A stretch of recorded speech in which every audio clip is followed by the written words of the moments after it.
안녕하십니까, 호알라입니다. 오늘은 파이에 대해서 조금 심오한 이야기를 한번 해보도록 하겠습니다. 진지하게 이야기를 풀어나가야 되는데 중간중간에 제가 또 개그 욕심이 스물스물 올라오면은 웃음 꾹 참으시고 시청해 주시기 바랍니다. 구독, 좋아요, 알람 부탁드립니다. 자, 여러분들, 파이를 사랑하시는 파이오니어 분들이라면 모두 알고 있을 만한 디 이코노미스트 매거진 아시죠? 그 잡지에 2021년 9월에 Down the Rabbit Hole이라는 제목을 가지고 어떤 기사가 기재가 됐었죠. 그 내용이 갑자기 너무 궁금해지는 거예요. 그 기사가 궁금해졌던 게 이것저것 파이에 대해서 검색을 하다가 이베이에서 그 잡지를 팔고 있는 거예요. 판매가가 7불 조금 넘는데 미국 달러로 우리나라 돈으로 10,000원이 조금 안 되는 돈이에요. 무려 판매가가 지금 한국 돈으로 200만 원 가까이 되는 가격으로 판매를 하고 있더라고요. 이게 뭐지? 이 사람은 누군가는 이 가격에 살 거라는 예상을 하고 이 가격을 제시를 했을 텐데 해서 디테일을 보다가 그 내용이 있는 페이지를 사진을 찍어서 광고에 올렸더라고요. 그래서 제가 그 페이지를 해석을 해서 한번 진지하게 한번 읽어봤어요. 과연 어떤 내용인가? 물론 읽어보셨을 분들도 계시겠지만 그 내용에서 제가 고민하고 이거 중요하다라고 생각하는 부분들을 문장을 빠르게 지금 화면을 보여드릴 테니까요. 전체적인 내용 알고 싶으신 분들은 댓글에 이메일을 남겨주세요. 제가 일일이 다 보내드리겠습니다. 전체 해석한 내용을, 한글로 된 내용을 이메일로 한번 보내드려 볼 테니까 궁금하신 분들은 읽어보시고요. 자, 그 내용 화면으로 띄워드릴게요.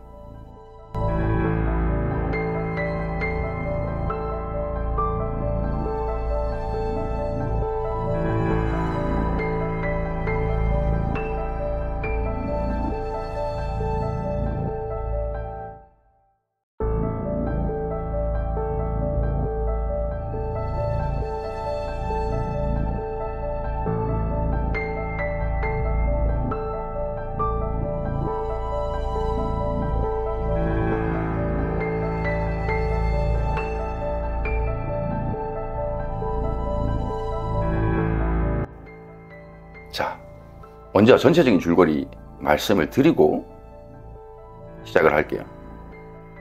이 암호화폐에 대한 어떤 미래에 대한 예측이나 지금 시장이 어떻게 흘러가고 있는지에 대한 내용이 대부분이에요.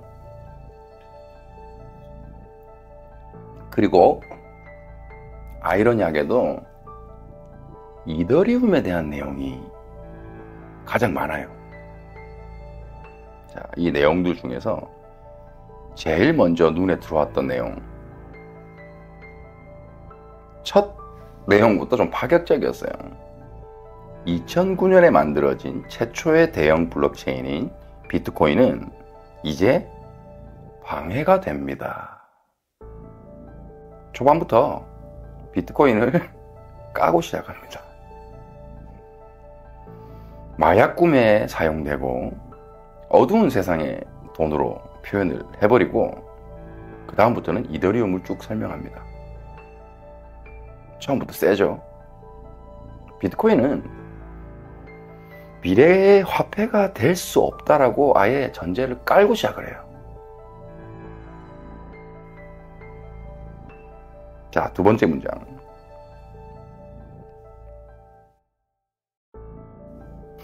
암호화폐 애호가들은 유토피아를 봅니다 라는 표현을 합니다. 다짜고짜 새로운 문장을 단락을 시작을 할 때에 처음으로 들어가는 문장이 암호화폐 애호가들은 유토피아를 봅니다. 자, 유토피아라는 단어를 썼어요. 이 어마어마한 단어를 썼단 말이죠. 웬만한 것에 유토피아라는 표현을 잘 하지 않잖아요. 그죠? 자, 파이코인. 세상에 나오면 미래 화폐가 돼버리면 진짜 세상을 바꿔놓을 수 있는 유토피아를 가져다 줄 수 있는 존재, 파이코인밖에 없잖아요. 그죠? 제가 좀 어거지 쓰는 것 같나요? 계속해서 쭉 보시죠. 자, 오늘 말씀드릴 내용 중에 이게 가장 핵심적인 내용입니다. 이더리움을 장엄하게 쭉 설명을 한 다음에 이더리움의 새로운 버전이 나올 것입니다 라고 해놓고는 다른 더 나은 블록체인이 언젠가 이를 대체할 수 있습니다. 그렇게 이더리움을 장엄하게 설명을 해놓고는 중요한 건 이거예요. other, or better, 다르지만 더 나은 블록체인이 대체할 것이다 라는 표현. 저만 그런가요? 파이코인을 얘기하는 것 같지 않나요? 자, 그리고 다음 이 문장이 제가 가장 고민을 많이 했어요. 무슨 뜻일까? 살짝 은유적인 표현을 썼거든요. 외부 가치 앵커가 없다는 것입니다. 한 가지 우려사항을 외부 가치 앵커가 없다라는 사실, 이거를 문제로 삼았어요. 고민하다가 과연 외부 가치 앵커 무슨 뜻일까? 앵커는 아시잖아요. 배에서 이 바다 한가운데 떠있게 할 때 내리는 닷입니다. 닷. 그러면 중심을 잡아주는, 움직이지 않도록 보이진 않지만 앵커라는 표현을 했단 말이죠. 은유적으로. 외부가 가치가 있는. 그래서 저는 결론을 생태계를 얘기하는 것이 아닌가라는 결론을 내렸어요. 왜냐면 이제는 신용이 아닌 신뢰를 바탕으로 한, 왜냐면 블록체인이 생겼기 때문에 신뢰를 바탕으로 한 개개인의 거래가 활발히 이루어질 거란 말이죠. 근데 탈중앙화된 개개인의 거래가 가치가 있으면서도 앵커 역할을 해줄 수 있는 것이 무엇일까? 라는 고민을 해보니까 저는 생태계라는 결론에 도달했습니다.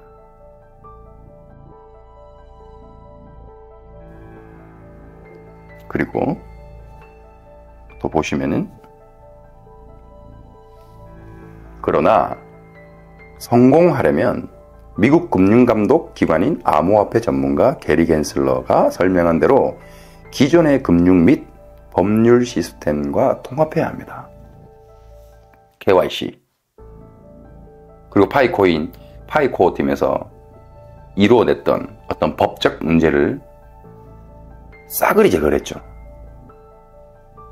법에 어긋나지 않는, 법률에 맞는 어떤 그런 과정을 다 거쳤단 말이에요.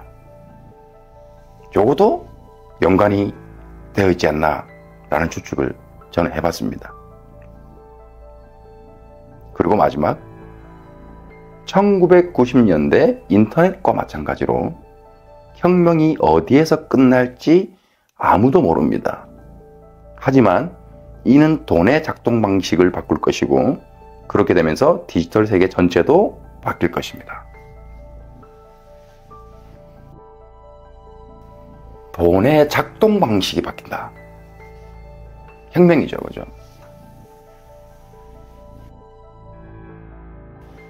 자, 왜 제가 이 내용들을 파이를 암시하고 있는지에 대한 그런 결론을 내렸냐면은, 자, 표지를 보시면 아시죠?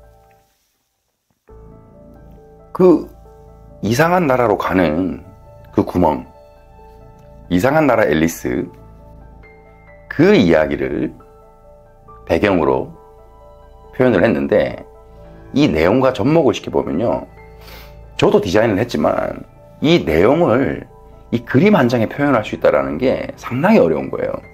근데 이 표지 디자인을 누가 했는지 모르겠지만 상당히 생각이 많고 심오한 사람이에요. 왜냐? 전체적인 내용이 이더리움을 가장 많이 언급을 합니다. 그리고 표지에 보시면은 이더리움보다 더 뒤쳐져 있는 게 비트코인이에요. 비트코인을 바로 까고 시작했잖아요. 그죠? 화폐가 될 수 없는 존재라고 그냥 까고 시작했잖아요. 그죠? 그리고는 그 달러, 뒤에 여러 가지 은행이라든지 코인들이 그 구멍으로 들어가기 위해서 아주 애를 쓰는 장면이잖아요. 그죠? 근데 중요한 거는 이더리움이 가장 중심에 보이는 것 같지만 그 밑에 이미 뛰어들어간 코인이 있어요. 그런데 보여주질 않아요. 그러면 무언가 암시를 한다는 얘기죠. 알 수 없는 뭔가가 있다라는 얘기죠. 그런데 그 내용들을 읽어보면은 누구나 볼 수 있는 이더리움 코인 이야기를 많이 하죠. 그리고는 제가 짚어드렸던 그 내용들이 파이를 암시하는 것이 아닌가, 이렇게 추측을 했습니다. 그리고 마지막으로 한 가지 더. 이거 다 대부분 아실 텐데 파이코인 백서에 뭐라고 나와 있는지 아시죠? 파이코인을 설명하기 전에 The Rabbit Hole 이라는 문장이 정확하게 나옵니다. 2019년 3월 14일 날 파이는 세상에 나왔습니다. 그리고 2년 반이 지난 2021년 9월 달에 이 매거진이 이 내용을 가지고 세상에 나왔죠. 이게 우연일까요? 과연 우연일까요? 이 문장을 평소에 주로 쓰는 문장이 아니에요. 쉽게 쓰는 문장이 아니란 말입니다. 그죠? 누구나 쉽게 쓸 수 있는 문장이면은 제가 이런 추측을 안 하죠. 이건 뭔가 암시하는 것이다 라고 저는 100% 확신합니다. 그러면 이미 파이는 성공을 가지고 출발을 한 코인이 확실해지는 거예요.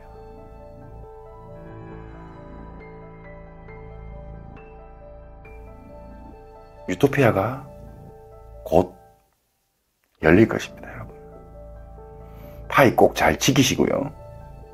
앞으로 이 파이코인이 얼마나 더 큰 존재인지 알아가는 이 초기 단계에 있는데 상당히 기대가 되고 흥미진진합니다. 정말 얼마 안 남았습니다, 파이오니어 분들. 그 베일에 쌓여있던 이 퍼즐들이 하나씩 맞춰지면서 이제 곧 하나의 큰 그림이 세상에 나올 겁니다. 그때 우리는 외칠 수가 있겠죠. 굿다이. 구독, 좋아요, 알림 설정 부탁드립니다. 감사합니다.